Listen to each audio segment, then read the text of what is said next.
Ayan mga kapatid, nagkuha tayo ng flashlight.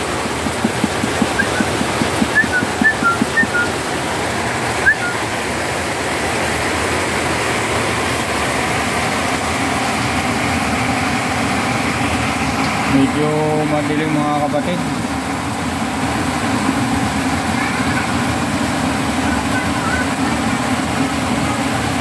Ayan mga kapatid, medyo okay naman. Sinusubuan nung dalawa. Ayan mga kapatid, bago tayo, kung halimbawa mga kapatid meron mo sa ibunan nyo na pang emergency, ayan, ganito lang gawin nyo mga kapatid. Kahit hindi pa pisa yung kanilang itlog, ayan, inaalagaan naman nila.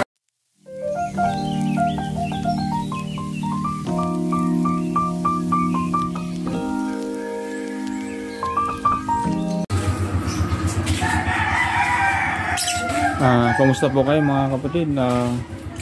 Welcome po sa Kuya James TV. Ngayon po mga kapatid, ano po tawag nito, yung papisa natin dito na hinakay, ito nilanggam. Ayan, yung hindi napisa. Ngayon mga kapatid, balak ko ipaampun doon. Hindi pa siya pisa, tatanggalin ko na lang yung dalawang itlog kasi hindi naman fertile. Pero titingnan natin kung marami pang langgam.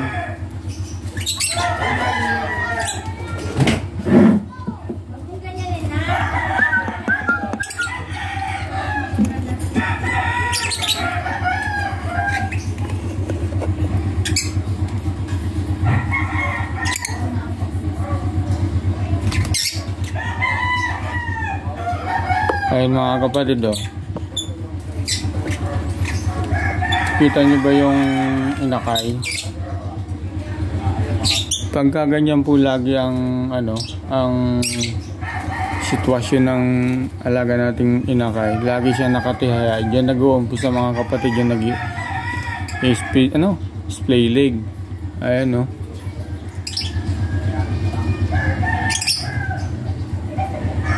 tingin ko maganda. Ang gagawin ko lang dito mga kapatid, kasi itong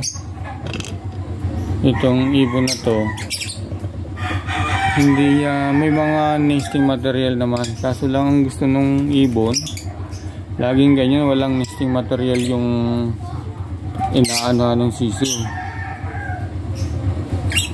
May mga langgam pa noon mga kapatid. Ngayon mga kapatid, bahala na. Tawag ito, ilalagay ko siya dun sa dito. Ipaampo natin. Aalisin natin mga kapatid yung yung dalawang egg niya. Ayun, mag-anong muna tayo sa magsaw-saw, ay maghugas na, ng patuka. Ayan. Kasi ang itlog nito mga kapatid, 3. Ang problema,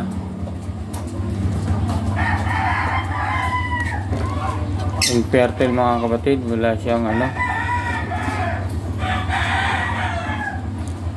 kaya lalagay natin yung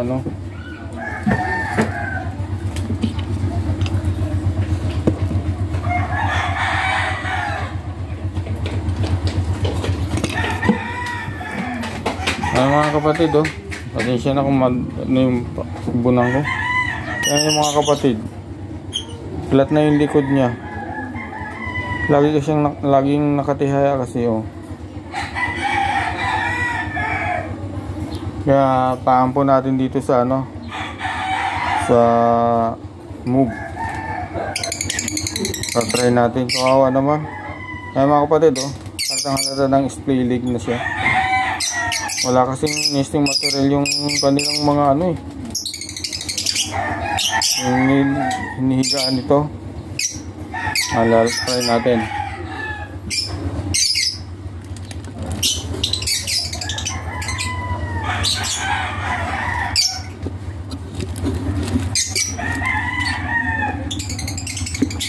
makita mga kapatid, madilim. Ayan, bali mamayang hapon, maya mga 3 minutes, titingin natin kung anong gagawin ng yung hen na yan, yung dalawa na yan. Okay. Ayan po mga kapatid, bali 5 minutes nating yung ibon, titingnan natin kung hindi niya pinapatay o pinakagat. Pasensya na.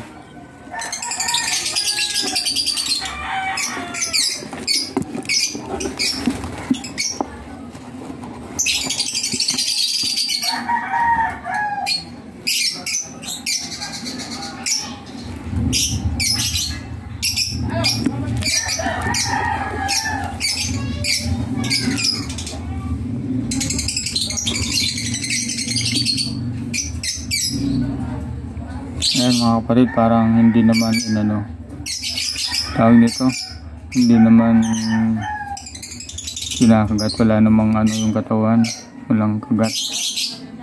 Ayan, sana mga kapatid kung mag par blue to o kaya blue, faded na yan mga kapatid.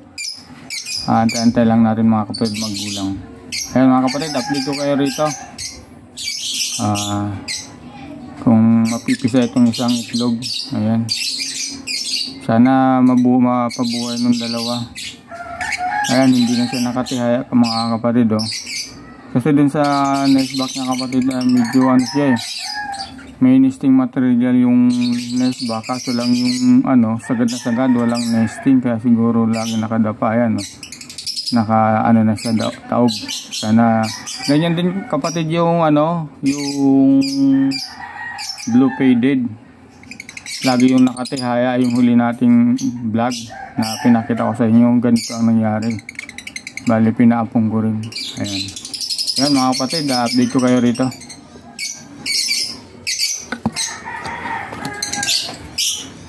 Medyo mataas nga lang mga kapatid yung cage. Ayan, bali wala nang laman to mga kapatid. Ayun na yung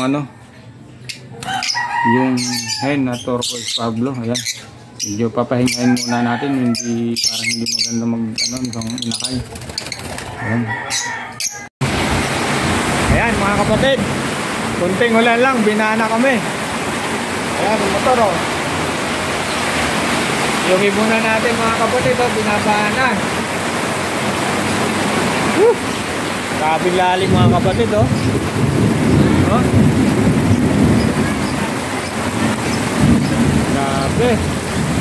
Ayan mga kapatid, nandito lang abang-abangan natin tong baka tumaas. Grabe. Ayan magiba yan. Ayan itong upuan na ito mga kapatid, papatong natin doon para hindi tatutun yung makina. Ayan mga kapatid, ito pagka umuulan sa amin ay yung anak ko sinarga na. Grabe, kunting ulan lang dito sa amin mga kapatid, bahana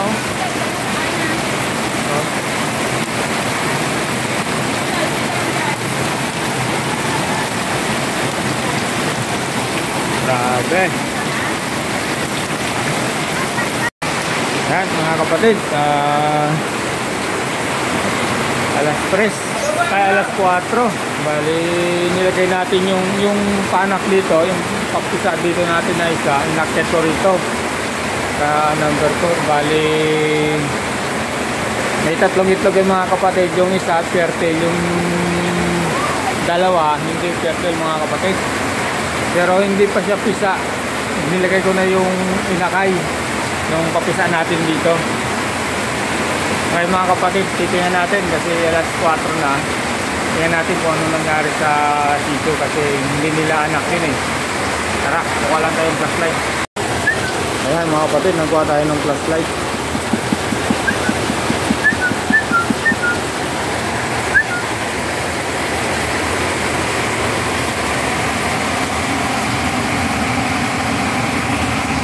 Medyo madilim mga kapatid.